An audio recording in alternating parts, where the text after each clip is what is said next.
तिकडे याच्यानंतर फर्दर अपूर्व आणि तिकडे याच्यानंतर श्रिया कृष्णा ठाकूर या संत तुकाराम म्हणतात, आधी बीज एकले नरी, तेने उगवी अंकुर सारी. स्त्री विन जग नाही भारी, न कळे जनासी. स्त्री विना समाज नाही, स्त्री विना संस्कृती नाही, आणि स्त्री विना प्रगती आहे का? नाही, कधीच नाही. स्वातंत्र्याच्या सोनेरी युगात तसेच साहित्याच्या अखंड प्रवाहात शब्द, अर्थ, स्वर यांना ग्रहण करणारे व्यासपीठावर उपस्थित सन्माननीय अध्यक्ष, परीक्षक वर्ग, मान्यवर व इथे उपस्थित सर्व मित्र मैत्रिणींनो, ज्या काळात मुलगी म्हणजे बोझ, तिचं आयुष्य म्हणजे 4 भिंतींचा कैदखाना, शाळेचं दार तिच्यासाठी कायम बंद आणि ज्ञान घेणं म्हणजे पाप, ही समाजाची मानसिकता होती, तेव्हा सावित्रीबाई फुले म्हणाल्या, उठा, शिक्षण घ्या, स्वतःला ओळखा आणि हक्कासाठी लढा. आणि त्या लढल्या. दगड, धोंडे, शिव्या सगळं सहन केलं, पण मुलींच्या हातात पुस्तक देण्याचं स्वप्न त्यांनी सोडलं नाही. आणि आज त्याच सावित्रीच्या लेकी चालल्या पुढे संघर्षातून आत्मनिर्भरतेकडे. याच विषयावर मी आज बोलत आहे. आत्मनिर्भरता म्हणजे काय? काय व्याख्या आहे या आत्मनिर्भरतेची? एक आत्मनिर्भर स्त्री म्हणजे केवळ पगार घेणारी एक व्यक्ती नाही, तर ती आहे स्वतःचे निर्णय स्वतः घेणारी, स्वतःचे मार्ग स्वतः तयार करणारी आणि समाजाला दिशा दाखवणारी एक शक्ती. आज आपण म्हणतो मुली पुढे गेल्या आहेत. हो, पुढे गेल्या, पण त्यांचा प्रवास हा गुलाबाच्या पाकळ्यांनी सजलेला नव्हता.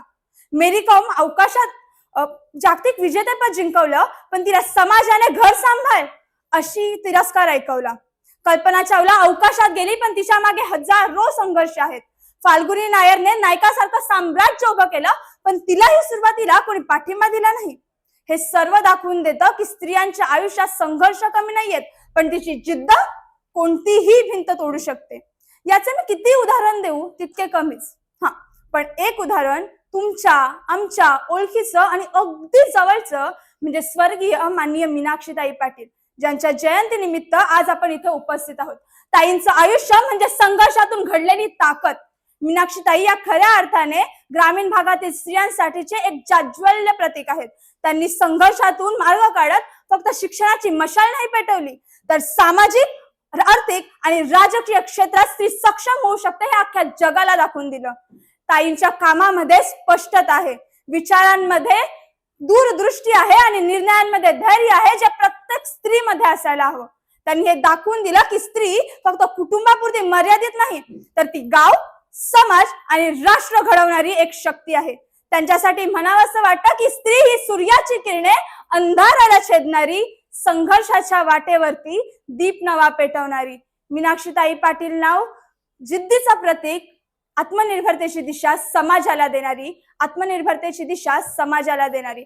आणि त्यांच्याच पावलावर पाऊल टाकत तितक्या जिद्दीने आणि मेहनतीने गोरगरिबांच्या हक्कासाठी आणि मुलींच्या शिक्षणासाठी अहोरात्र झटणाऱ्या चित्रलेखाताई म्हणजेच आपल्या चिऊताई या आजच्या युवा पिढीसाठी एक आदर्श, एक रोल मॉडेल आहेत. स्वामी विवेकानंद म्हणतात की ज्या राष्ट्रात स्त्रीला मान नाही ते राष्ट्र कधीही उन्नत होऊ शकत नाही. पण बघायला गेलं तर आज जरी स्त्री अवकाशात पोहोचली असली, ती पुरुषाच्या खांद्याला खांदा देऊन काय तर त्याच्या 4 पावलं पुढे जाण्याचं सामर्थ्य बाळगत असली, तरीही समाजातून हे प्रश्न मिटले जात नाहीयेत की मुलगी झाली तर सर्वांना आनंद होतो का? मुलीला वारसा हक्काची जमीन सहज मिळते का? आणि मुलगी रात्री न घाबरता घराबाहेर पडू शकते का?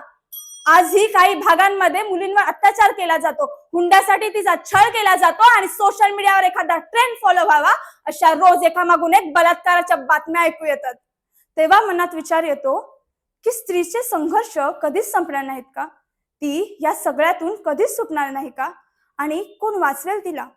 पण जेव्हा कोण वाचवेल तिला हा प्रश्न येतो, तेव्हा पुष्पराज उपाध्याय यांच्या ओळी आठवतात की छोडो मेहंदी खट संभालो, खुद ही अपना चिर बचा लो, दूध बिछाए बेटा शकुनी सब मस्तक बिक जाएंगे, सुनो द्रौपदी शस्त्र उठा लो, अब गोविंद ना आएंगे. कब तक आस लगाओगी तुम बिके हुए अखबारों से, कैसी रक्षा मांग रही हो दुशासन दरबारों से, खुद जो लज्जाहीन पड़े हैं वो क्या लाज बचाएंगे, सुनो द्रौपदी शस्त्र उठा लो, अब गोविंद ना आएंगे. सुनो द्रौपदी, शस्त्र उठा लो, अब गोविंद ना आएंगे. यातून मी सर्व स्त्रियांना हेच आव्हान देते की हीच वेळ आहे शस्त्र उचलण्याची, स्वतःवरच्या अन्याय विरुद्ध आणि स्वतःच्या हक्कासाठी आवाज उठवण्याची, आत्मनिर्भर बनण्याची आणि अख्ख्या जगाला दाखवून देण्याची की हो, सावित्रीच्या लेखी चालल्या पुढे संघर्षातून आत्मनिर्भरतेकडे, संघर्षातून आत्मनिर्भरतेकडे. आणि आजच्या स्त्रिया अगदी तेच करत आहेत. त्या प्रत्येक क्षेत्रात पुढे जात आहेत. मग बुद्धिबलामध्ये ग्रँडमास्टरचा किताब मिळवून, बॉक्सिंग मध्ये जागतिक पदक मिळवून आणि U19 T20च्या विश्वचषकात पहिली शतकधारी बनून स्त्रियांनी हे सगळ्यांना दाखवून दिलं आहे की तुम्ही कितीही अडचणी निर्माण करा, पण मी स्त्री आहे, जिजाऊंची सावित्रीची लेक आहे आणि संघर्षातून आत्मनिर्भरतेचा मार्ग कसा काढायचा हे मला खूप चांगलं माहित आहे. एवढं बोलून मी माझे भाषण संपवते. धन्यवाद.